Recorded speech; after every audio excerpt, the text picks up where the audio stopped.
Hey, this is a quick follow-up video from the one I did yesterday or a couple days ago, and I just wanted to talk a little bit more about this join function and a new one that I just made.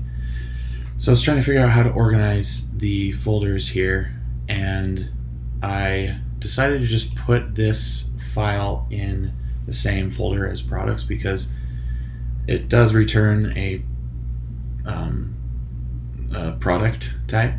The return type is product, so it could go here or in a different folder for filtered products, but it's simpler to put here for now. So I tried to play with creating a helper function to create a function to put into the last argument of join, but that was really hairy, so I decided not to go that way and just to have like a selector file with a bunch of exported functions, and this is kind of the way to go. You could still do it inline, but I extracted it out into a separate function.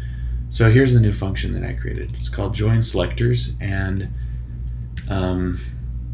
you put in some stores.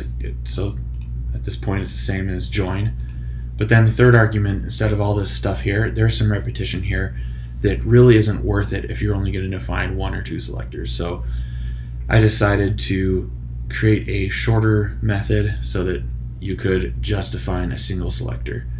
So anyway, there's type inference, and so the default thing that it does is it uses get state from both of these, and then it passes the result into this function. So it's typed correctly there. So the type is inferred. You can also put in this one, and then if you were to change this to something else, it should get angry. Why is it getting angry? Well, that's confusing. It was just working a minute ago.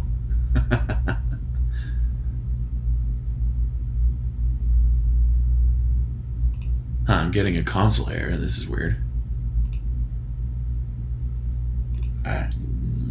I don't know. Well, it's gonna work. So, yep, I just fixed it. It's working now. So, yep.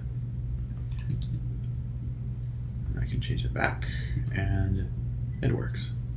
Anyway, so, but you don't always want just the regular state, and so there's another syntax you can do, and you can specify a selector from the store, and that gets passed as the input here.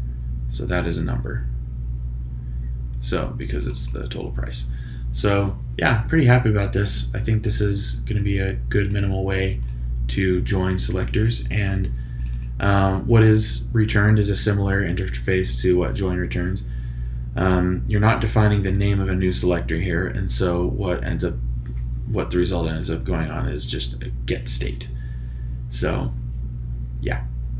All right, that's it.